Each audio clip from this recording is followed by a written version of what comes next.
The last time Pakistani and Indian warplanes bombed each other's territory was in 1971. More than 10,000 troops perished and Pakistan was torn apart, resulting in the new state of Bangladesh. Yet, at the time, neither Islamabad nor New Delhi had developed the nuclear arsenals that they wield today. So when Indian jets breached Pakistan's airspace on February 26th, it marked the deadliest point of friction in South Asia in decades.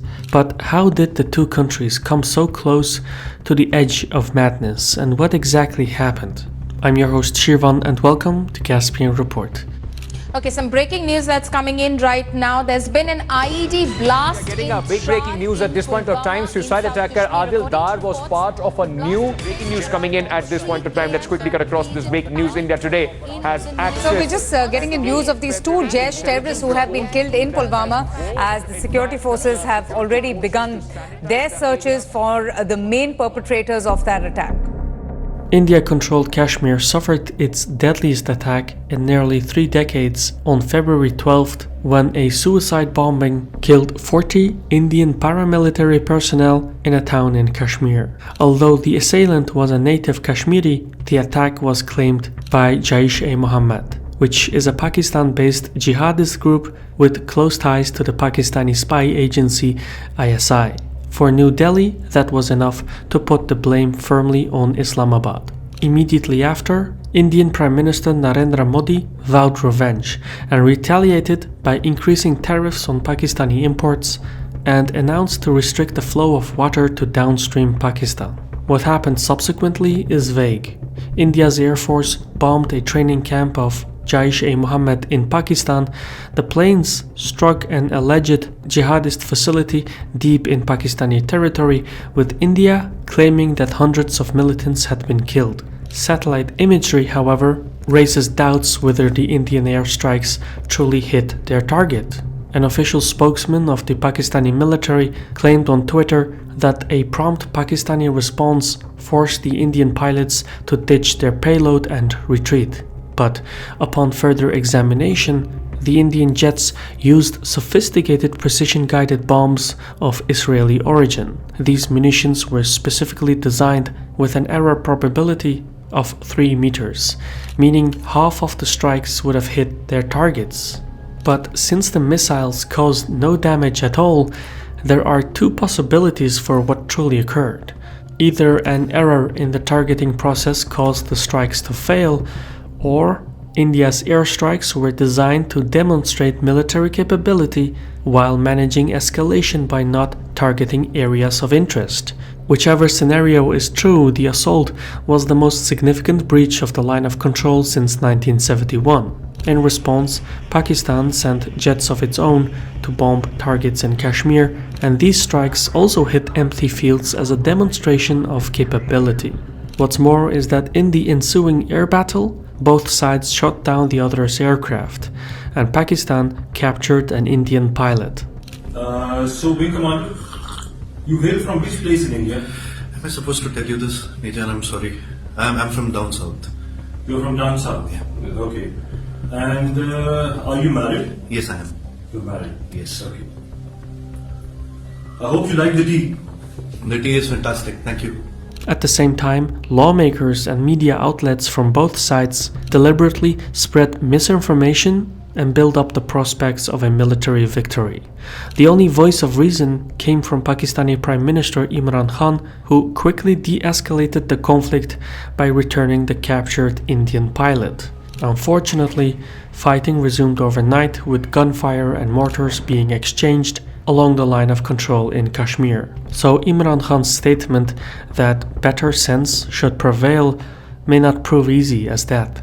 Pakistan has a long history of backing jihadists who mounted deadly attacks in India, most notably in Mumbai in 2008, which killed some 166 people.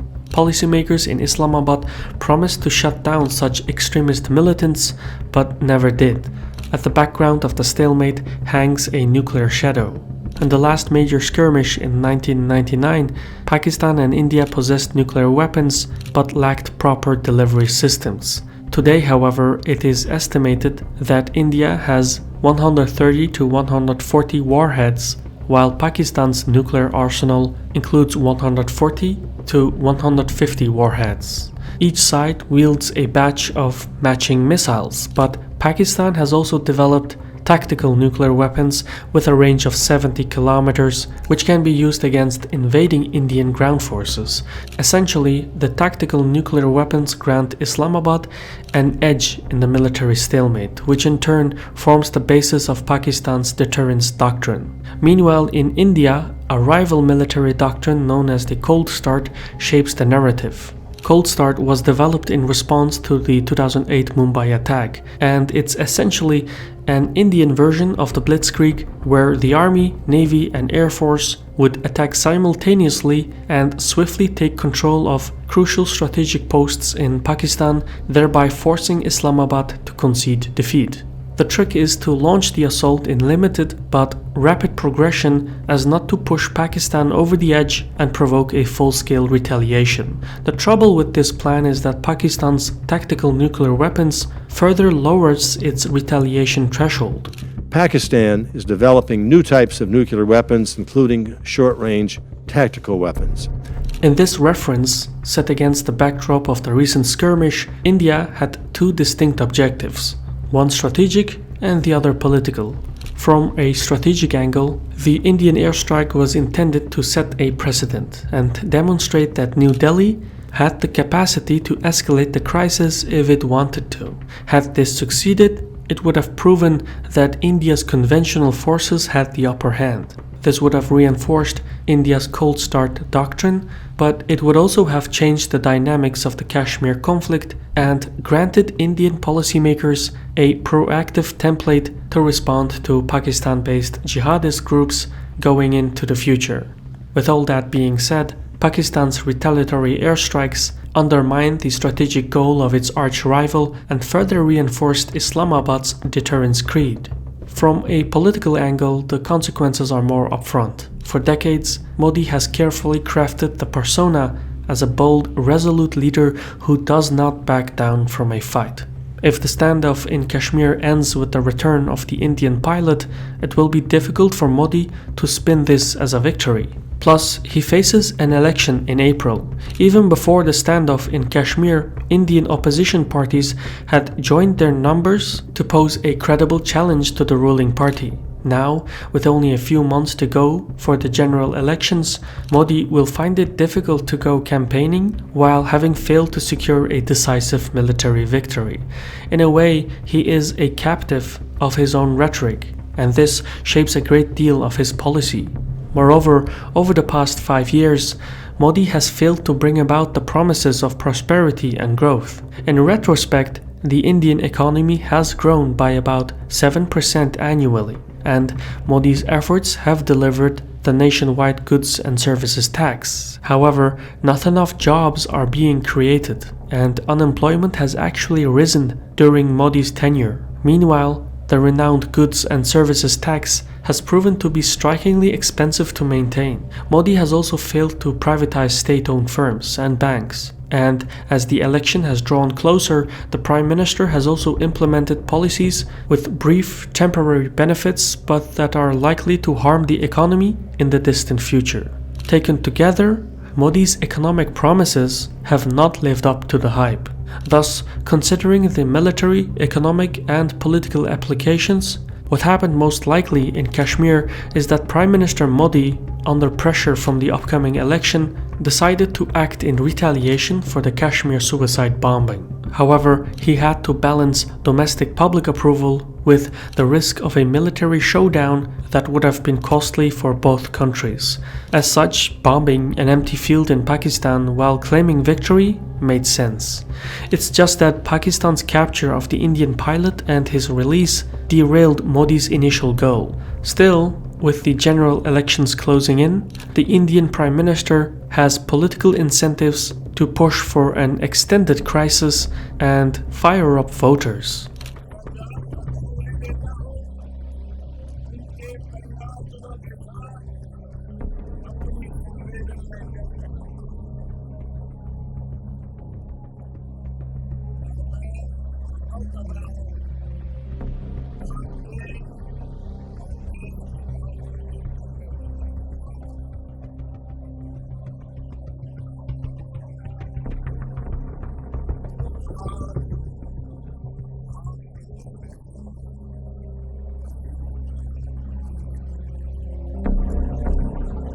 Beyond India, there are global interests at play. In Afghanistan, the Pakistanis are sponsoring the peace talks with the Taliban. As such, Washington is not looking to pressure Islamabad for fear that the peace process and the prospects of bringing home 14,000 American troops may collapse altogether. China, meanwhile, has for years blocked India's efforts to designate Jaish-e-Mohammed as a terrorist organization at the United Nations. The irony is that Beijing is cracking down on ethnic Uyghurs in Xinjiang province for their adherence to the Islamic faith, while at the international scheme, the Chinese are protecting authentic jihadist militants. But all things considered, a resolution to the Indian-Pakistani standoff in Kashmir is likely to remain elusive. In the long run, the military leaders in Islamabad will have to end their support for jihadist groups. There is no evidence that such a narrative is even being considered, since there is no global pressure on Pakistan to do so. Meanwhile, in the short term, the Indian Prime Minister shares the responsibility to stop an escalation between two nuclear powers. The issue is that Modi has made a career of playing with fire. Evidence of this can be traced to 2002, when he made no effort to stop the ethno-religious riots in Gujarat, which resulted in the deaths of hundreds as well as his own political rise to power. Even so, in the military standoff with Pakistan, the stakes are considerably higher. An error in judgment could spell calamity. A final consideration is that the Indian government must recognize that it has a Kashmir problem first, which in turn encourages Pakistani interference. To put things into perspective, Prime Minister Modi suspended the locally elected government of Kashmir and used force to suppress protesters there, leading to civilian casualties. And since December 2018, Kashmir has been under the direct rule of Modi.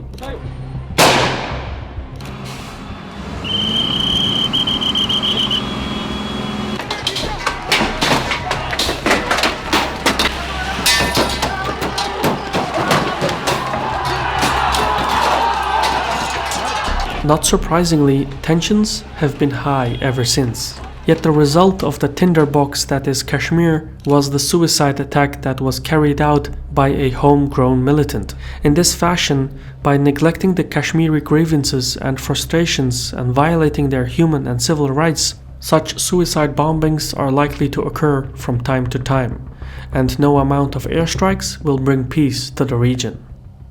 I've been your host Shirvan from Caspian Report. Special thanks to our contributors on Patreon for giving us the means to produce content like this while remaining independent. If you want to gain access to perks like references, early access, etc., visit patreon.com/CaspianReport and consider joining our community. For now, thank you for your patience and Sahol.